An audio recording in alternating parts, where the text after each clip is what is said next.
أعوذ بالله من الشيطان الرجيم بسم الله الرحمن الرحيم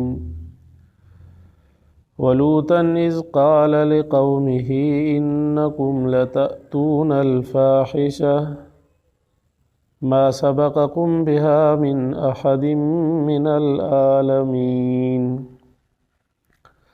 أئنكم لتأتون الرجال وتقطعون السبيل وتأتون في ناديكم المنكر فما كان جواب قومه إلا أن قالوا ائتنا بعذاب الله إن كنت من الصادقين قال رب انصرني على القوم المفسدين صدق الله العظيम। अल्लाह तबारक व तआला जल्ल जलालुहु इन अॼोके दर्स जे अंदरि हज़रत लूत अलैहिस्सलातु वस्सलाम जो वाक़ियो बयानु कयो आहे।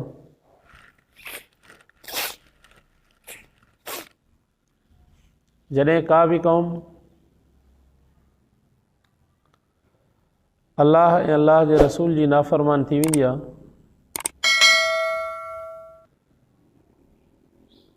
अल्लाह जे अहकामनि ते न हलंदी आहे ऐं वक़्त जे नबी जी नाफ़रमानी कए त उहा क़ौम दुनिया में ई अल्लाह जे अज़ाब जे वर चढ़ी वेंदी आहे। तंहिंजे करे इंसान जेकॾहिं पंहिंजो दुनिया या आख़िरत में फ़ाइदो चाहे थो त उहो इंसान अल्लाह जे अहकामनि खे मञण वारो थिए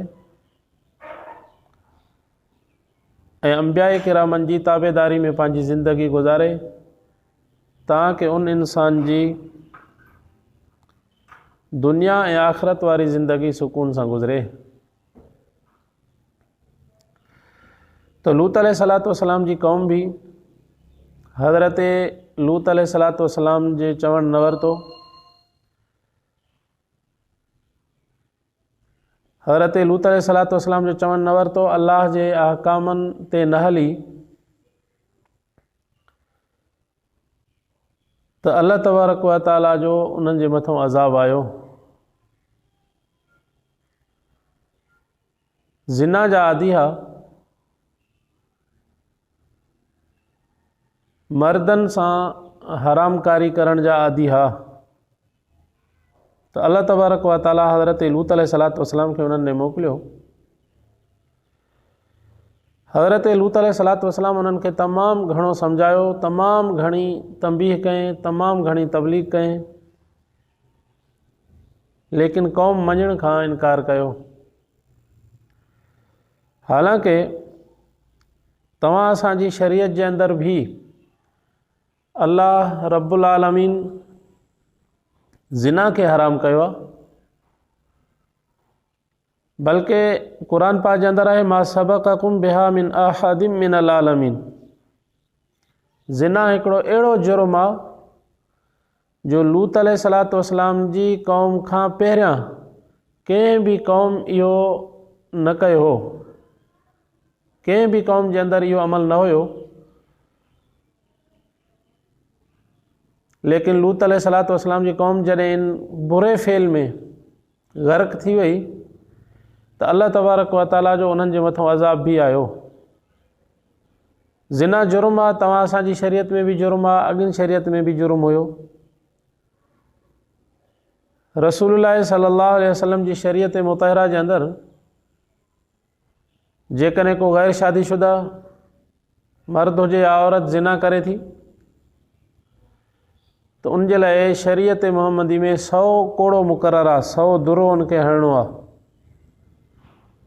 जेकॾहिं को शादीशुदा मर्द या औरत ज़िना जो आदी आहे तो उन जे लाइ संसार जो शरीयत हुकुम कयो आहे। तंहिंजे करे उनखे पत्थर हणबा हिकिड़े खुले मैदान ते वेही करे तां त उहो इंसान मरी वञे। कोई भी अहिड़ो वाक़ियो जो मर्द सां बदकारी करे, रसूलुल्लाह सल्लल्लाहु अलैहि वसल्लम जे ज़माने में अहिड़ो वाक़ियो पेश न आयो आहे जो मर्द सां बदकारी करे। अलबत्ता ईअं ई हिकिड़ो सहाबी सॻोरो आहे, उन जो हिकिड़ो वाक़ियो आयो आहे। हज़रत मुआज़ रज़ी अल्लाह ताला अन्हु, पर सहाबी रसूलुल्लाह सल्लल्लाहु अलैहि वसल्लम जा जेके आहिनि उहे मग़फ़ूर हूंदा आहिनि, त अल्लाह तबारक व तआला उन्हनि खे जल्दी में तौबा ऐं इस्तिग़फ़ार जी क़ुवत अता कई। रसूलुल्लाह सल्लल्लाहु अलैहि वसल्लम ॾे हली करे आयो ऐं नबी अलैहिस्सलातु वस्सलाम जे साम्हूं अची करे अर्ज़ु कयईं, चयईंसि मूंखां गुनाह थी वियो आहे। त साईं जन हिन पासे ॾे मुंहुं फेरायो त वरी उहो हेॾो फिरी आयो, वरी अची करे चयईंसि मूंखां जुर्म थी वियो आहे। त वरी नबी अलैहिस्सलातु वस्सलाम ॿिए पासे पंहिंजो मुंहुं मुबारक फेरायो त वरी उहो ग़रीब ओॾो फिरी आयो। चयईंसि मूंखां जुर्म थी वियो आहे, शरई सज़ा मुंहिंजे मथां जारी कयो तव्हां त मुंहिंजो गुनाह माफ़ थी वञे। त रसूलुल्लाह सल्लल्लाहु अलैहि वसल्लम फरमायो, मौजूदा सहाबी सॻोरा जेके बि वेठा हुआ उन मौजूद महफ़िल में, त हिन जे दिमाग़ में, हिन जे अक़ल में का अहिड़ी शइ त न आहे जो हे अहिड़ियूं ॻाल्हियूं थो करे पियो। सभिनि साहबा अर्ज़ु कयो, चयईंसि न, हिन खे असां पंहिंजी क़ौम में त अक़लमंद सम्झंदा आहियूं। त नबी अलैहिस्सलातु वस्सलाम उनखे हुकुम कयो त फरमायो हिन खे वठी वञो ऐं हिन खे संसार कयो। जॾहिं खुलियल मैदान में वठी विया हज़रत मुआज़ साईं खे, त संसार जॾहिं कयो वञे पियो त उनजे साह जे निकिरण में कुझु देरि थी, त उहो उन जॻह खां भॼी करे हिकिड़ी पथरेली जिते पत्थर ज़्यादा हुआ उते वञी करे बीठो ऐं उनखे संसार कयो वियो आहे। उन ई हाल में फ़ौत थी वियो, चूंकि शरई सज़ा ई आहे। हज़रत मुआज़ साईं जे लाइ पोइ ॻाल्हियूं शुरू थियूं। हिकिड़नि चयो त हिन पंहिंजे नफ़्स खे हलाक करे छॾियो आहे, जो पंहिंजे नफ़्स खे पाण अची करे पेश कयईं, तंहिंजे करे इहो हलाक थी वियो आहे। कुझु साहबी सॻोरा चवणु लॻा न, मुआज़ साईं, मुआज़ हज़रत मुआज़ पंहिंजे नफ़्स जी क़ुर्बानी ॾिनी आहे, जो उनखे अल्लाह जो ख़ौफ़ ग़ालिब हुयो, जो आख़िरत जी सज़ा खां बहितर आहे त दुनिया जे ई अंदरि पंहिंजो गुनाह खे माफ़ कराइजे। तंहिंजे करे हज़रत मुआज़ दुनिया में कामयाबु थी वियो आहे। त नबी अलैहिस्सलातु वस्सलाम ताईं जॾहिं इहा ख़बर पहुती हज़रत मुआज़ जे बारे में इख़्तिलाफ़ आहे सहाबा जी जमात में, त रसूलुल्लाह सल्लल्लाहु अलैहि वसल्लम फरमायो, मुआज़ एॾी तौबा कई आहे, मुआज़ जेकॾहिं उहा तौबा मदीने वारनि में तक़सीम कई वञे त सभिनि जी मग़फ़िरत थी वेंदी। इन मां मालूम थियो त इहो जुर्म आहे ऐं इन जुर्म जी जेका आहे न शरीयत सज़ा मुक़ररु कई आहे, त कंहिं बि शरीयत जे अंदरि इहो फ़ेल हलाल न आहे। पर हज़रत लूत अलैहिस्सलातु वस्सलाम जी क़ौम में त मर्दनि सां इहा बदकारी कई पई वञे ऐं खुलियल महफ़िल में खुलियल जाइनि ते अची करे हू पंहिंजी कहचारी कंदा, अची करे ड्राणू हणंदा त मां राति एतिरो जुर्म कयो आहे, मां हीउ जुर्म कयो आहे। हालांकि जुर्म त उहे ई गुनाह, बदकारी उहे ई गुनाह जो कमु आहे। वरी जेको आहे सो उहा खुलियल मजलिस में अची करे पंहिंजे बुरे फ़ेल जे मथां पंहिंजे दोस्तनि खे, मजलिस वारनि खे शाहिद बणाईंदा हुआ त असां हीउ कमु कयो आहे। तंहिंजे करे अलाह जी पनाह घुरिजे। इन मर्दनि सां जेकॾहिं बदफ़ेली कई थी वञे पई त उनजी का सज़ा मुक़ररु ई न आहे। उलमाए किरामनि जा मुख़्तलिफ़ अक़वाल आहिनि। कंहिं बुज़ुर्ग इहा ॻाल्हि कई आहे इमाम, त इनखे मथां ई जॻह ते बिहारे, जेका ॻोठ जे अंदरि, शहर जे अंदरि वॾे में वॾी मंज़िल हुजे, उनखे उते वठी वञो, उतां वञी करे धिको ॾियोसि त उहो मरी वञे। कंहिं इमाम साहिब इहा ॻाल्हि कई आहे त इनखे बाह में ॿारे, बाह उन में इनखे साड़े छॾियो। कंहिं चयो आहे त उनखे मथां ई पहाड़ ते वठी वञो, उतां वञी करे इनखे धिको ॾियो त उहो उतां हेठि अची करे मरी करे ख़तमु थी वञे। हिकिड़नि त बुज़ुर्ग लिखियो आहे इनखे दफ़न न कयो, बल्कि ज़मीन जे अंदरि अहिड़े इंसान खे दफ़न न कयो वञे, बल्कि उनखे बाह जे अंदरि साड़ियो वञे। बहरहाल जुर्म वॾो आहे, इंसान जे मथां लाज़िम आहे त इंसान दुनिया जे अंदरि रही करे अहिड़े बुरे अफ़ालनि खां बचंदो रहे। त हज़रत लूत अलैहिस्सलातु वस्सलाम जी क़ौम जेका आहे उहा इन्ही फ़ेल जी तमामु घणी आदी हुई। त अल्लाह रब्बुल आलमीन फरमायो, मा सबक़कुम बिहा मिन अहदिम मिनल आलमीन। एॾो वॾो जुर्म हुयो जो हज़रत लूत अलैहिस्सलातु वस्सलाम जी क़ौम खां पहिरियां कंहिं बि क़ौम इहो जुर्म न कयो हुयो। अइन्नकुम लतातून रिजाल व तक़तऊन सबील व तातून फी नादीकुमुल मुनकर। टे वॾा जुर्म अल्लाह ताला क़ुरान मुक़द्दस जे अंदरि उन्हनि जा बयानु कया आहिनि। हिकु त फरमायो लतातून रिजाल, मर्दनि सां बदफेली, मर्दनि सां अची करे बदफेली कंदा हुआ, मर्दनि सां बदफेली कंदा हुआ। व तक़तऊन सबील, रस्तनि ते वेही करे पोइ रस्तनि वारनि खे इज़ाईंदा हुआ, रस्तनि ते वेही करे जेको बि अचे मर्द औरत पोड़ो जवान उन्हनि खे तकलीफ़ ॾींदा हुआ, फुर कंदा हुआ, जे वटि जेतिरी मालियत हुजे उहा उन खे फुर करे वठंदा हुआ। तातून फी नादीकुमुल मुनकर, पंहिंजे मजलिसनि में बुरा कमु कंदा हुआ, तंहिंजे करे अल्लाह जी पनाह घुरिजे अहिड़े बुरे फेल खां। फमा कान जवाब क़ौमी इल्ला अन क़ाल लोतना बि अज़ाबिल्लाह। हज़रत लूत अलैहिस्सलातु वस्सलाम इन्हनि खे घणो सम्झायो, एॾो हज़रत लूत अलैहिस्सलातु वस्सलाम उन्हनि खे सम्झायो त तव्हां जेको हीउ कमु करे रहिया हो, इन कम जे करे अल्लाह जो अज़ाब तव्हांजे मथां ईंदो। क़ौम जेका सो मञण खां जवाबु ॾिनो, इन कुंत मिन सादिकीन। हज़रत लूत अलैहिस्सलातु वस्सलाम खे चवणु लॻा असां नथा मञूं पिया, ऐं तुंहिंजे न मञण जे करे, इन बुरे फेल जे करे ऐं तुंहिंजे न मञण जे करे जेकॾहिं अल्लाह जो अज़ाब अचे त पोइ छो नथो अचे पियो। असां बुरो फेल कयूं था पिया, असां तोखे नथा मञूं पिया, तुंहिंजी इन ॻाल्हियुनि खे नथा मञूं पिया, त पोइ असांजे मथां अज़ाब छो नथो अचे पियो। माना अल्लाह जे अज़ाब खे घुरी करे वठणु, एॾी वॾी जुरत कयूं जो अल्लाह जे अज़ाब खे घुरी करे वरितऊं। क़ाल रब्बिन सुरनी अलल क़ौमिल मुफ़्सिदीन। त हज़रत लूत अलैहिस्सलातु वस्सलाम अल्लाह तबारक व तआला खां दुआ घुरी, रब हे त फासिद क़ौम आहे, हिन क़ौम खां मां फासी वियो आहियां, क़ौम मुंहिंजे चवण में बि न आहे, क़ौम जेको आहे सो बुरे फेल जा आदि बणिजी चुका आहिनि, जेतिरी उन्हनि खे तबलीग कई वञे थी पई त हीअ त मञण खां ई जवाबु ॾेई छॾियऊं। त अल्लाह तबारक व तआला खां जॾहिं हज़रत लूत इहा दुआ घुरी रब्बिन सुरनी अलल क़ौमिल मुफ़्सिदीन, त अल्लाह तबारक व तआला फ़रिश्ता मोकिलिया, टे फ़रिश्ता, हज़रत जिब्राईल अलैहिस्सलातु वस्सलाम, हज़रत इसराफ़ील अलैहिस्सलातु वस्सलाम ऐं हज़रत मीकाईल अलैहिस्सलातु वस्सलाम। उनखां पहिरियां जो हज़रत लूत अलैहिस्सलातु वस्सलाम जी क़ौम जे मथां अज़ाब अचे, पहिरियां उहे हज़रत इब्राहिम अलैहिस्सलातु वस्सलाम वटि आया। हज़रत लूत पंहिंजी क़ौम खे तमामु घणो सम्झायो त भला ही मुंहिंजूं न्याणियूं आहिनि, मुंहिंजी क़ौम जूं न्याणियूं आहिनि, उहे मुस्लमान जंहिं मुंहिंजे मथां ईमान आंदो आहे उन्हनि जूं न्याणियूं वेठियूं आहिनि, तव्हांखे मां शादी करायां थो पियो, तव्हां जेको आहे सो एॾो जुर्म छो था कयो पिया। जॾहिं इहे फ़रिश्ता पहुता हज़रत लूत अलैहिस्सलातु वस्सलाम वटि, त उनखां पहिरियां हज़रत इब्राहिम अलैहिस्सलातु वस्सलाम वटि आया।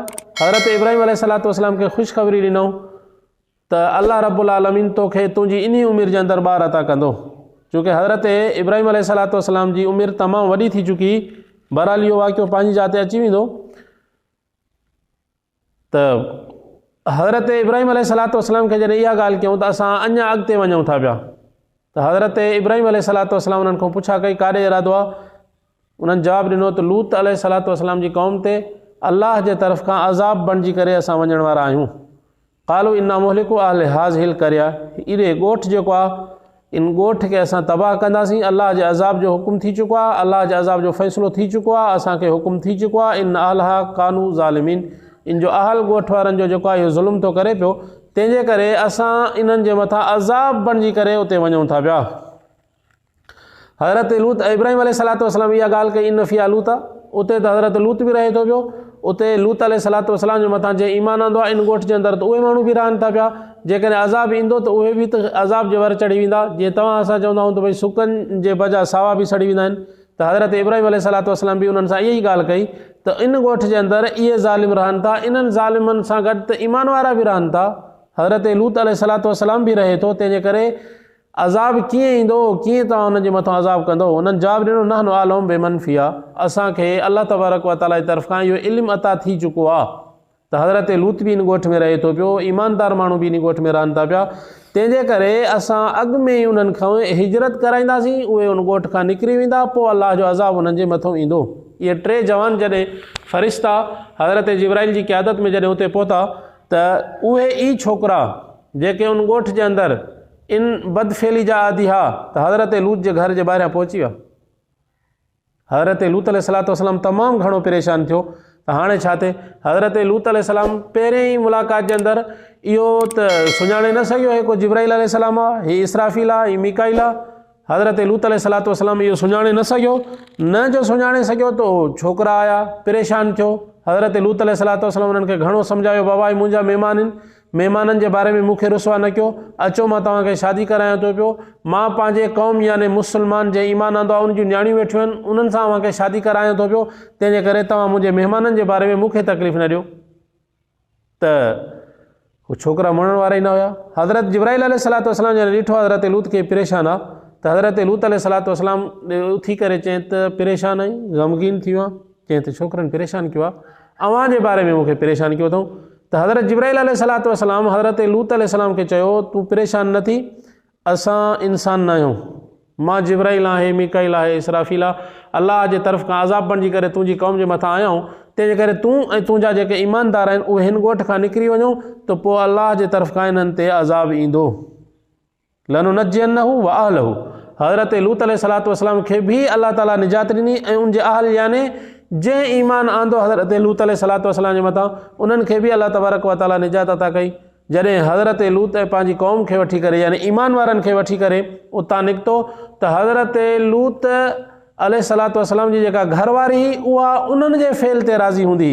रब से फरमाए थो लनुनज्जियन्नहु वालो इल्ला इम्राअतहु, उनजो आल हज़रत लूत अलैहिस्सलाम जो आल यानी ईमान वारा सभु बची विया, इल्ला इम्राअतहु, मगर तुंहिंजी घरवारी जे लाइ अलाह अज़ाब जो फ़ैसिलो करे छॾियो, कानत मिनल गाबिरीन, छो त उहा बि बाक़ी रहलनि मां हुई, उहा बि हज़रत लूत सां गॾु हिजरत ते न हली, जंहिंजे करे अलाह रब्बुल आलमीन जे तरफ़ खां उन्हनि ते अज़ाब अची वियो। वलम्मा अंजात रुसुलुना लूतन सीअ बिहिम वज़ाक़ बिहिम ज़रअ, जॾहिं लूत अलैहिस्सलाम खे परेशान हाल ॾिठो, हज़रत जिब्राइल उथी करे तसली ॾिनई, ला तख़फ़ वला तहज़न, तूं ख़ौफ़ न कर, तूं ग़म न कर, इन्ना मुनज्जुक व अहलक, असां तोखे बि निजात ॾींदासीं, तुंहिंजे अहल खे बि निजात ॾींदासीं, बाक़ी तुंहिंजी घरवारी जेका आहे उहा त पोइ रहंदड़नि खां आहे, तंहिंजे करे तूं हाणे सुबुह जे वक़्त में हज़रत लूत अलैहिस्सलाम खे अलाह जे तरफ़ खां जेको हुकुम हुयो उहो हिजरत करे जॾहिं पंहिंजी क़ौम खे वठी करे उतां निकितो, त अलाह जो अज़ाब उन क़ौम जे मथां नाज़िल थियो। असुर जे वक़्त में क़ुरान पाक फरमाए थो, इन्ना मुनज़िलून अला अहलि हाज़िल करे रिज़्ज़म मिनस समा बिमा कानू यफ़्सुकून, त अलाह जो अज़ाब आयो। अज़ाब जे लाइ जेको बुज़ुर्गनि लिखियो आहे क़ुरान पाक जे अंदरि आहे रिज़्ज़म मिनस समा, एॾो अज़ाब आसमान खां नाज़िल थियो जो उहे सॼा जा सॼा ॻोठ जेके हज़रत लूत जा क़ौम जा हुआ उहे तबाह थी विया।